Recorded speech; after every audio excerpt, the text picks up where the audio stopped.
Good morning, McGee. I'm congratulating Dr. Tom Duncan on Simpson County's test scores this year. He's going to give us an overview. It's one of the best we've had in years, and you know, I just think you ought to crow about it when it's good. So tell us a little bit about what you found out this year with the report. Well, they just released the state test scores, and that's for the subject area testing program at the high school level and the Mississippi Curriculum Test version 2, which is grades 3 through 8. And those are the test results that will eventually give us accountability rankings for schools, you know, whether it's a star school, high performing, you know, academic watch, or whatever it might be. We were thrilled this year. I mean, literally thrilled.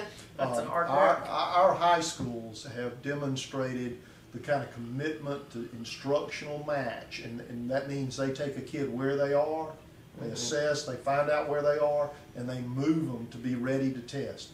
And as a result of that, our passage rate for those state tests is the best it's ever been. We beat the state average in English 2, which we've never done before. We've typically beaten it in algebra, but we blew the socks off of it in algebra 1 this year. U.S. history, Mendenhall High had an exceptional year. We kind of had stubbed our toe at McGee a little bit. We had some staff issues with illness and all, but they still had about 84% passage rate. And again, that's excellent when it looks at the statewide. So, you know, saying you're better than the rest of the state, that makes us proud. That's good.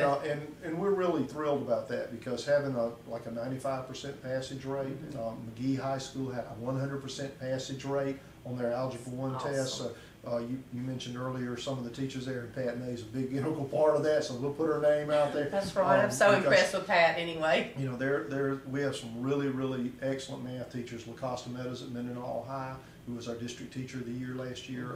You know, they are the difference makers, and we made the comment earlier just in conversation about good teachers, and good teachers do make the difference, and that's why we are trying to recruit the very best teachers to be in those subjects. Area tested programs like English, math, and then science as well.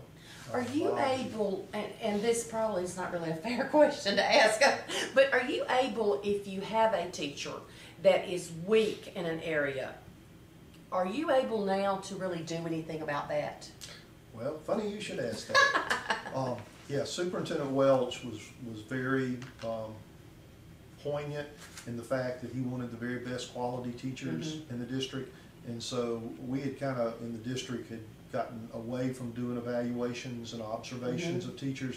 We reinstituted that, and we have actually had several principals now that have gone into classrooms and done their little observation checklist and talked to the teachers and said, this is what you need to improve on, here's some help I can give you, and if the next 3 times or 4 they go in there, we don't see improvement, then we start having conversations like, well, where are you going to be next year, because it's not going to be in Simpson County.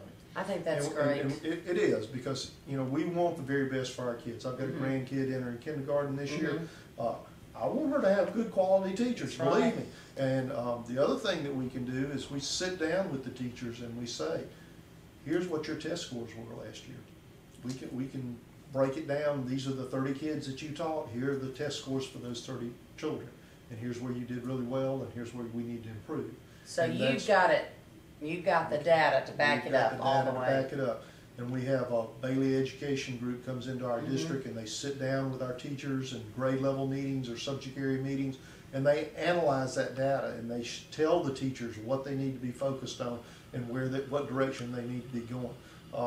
You know, it's hard as an administrator or a principal to be an expert in every content area, but having that data analysis allows you to be an expert, because you can certainly tell a teacher that if your numeracy scores weren't good, that's what you better be focused on. Your operations were okay. You're teaching them how to add and subtract, multiply and divide, but number recognition, or if it's polynomials in Algebra 1 or whatever the child's weakness is, it shows up on that assessment, and then we can take it and go from there.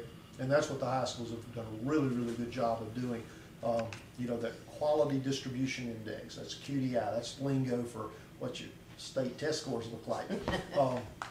And that quality distribution index at Mendenhall High probably jumped about 30 points this year. That's amazing. At McGee High, it will be the best in the district. They didn't jump 30 points because they were already pretty much up there, but it jumped it was a double-digit increase. And That's so amazing.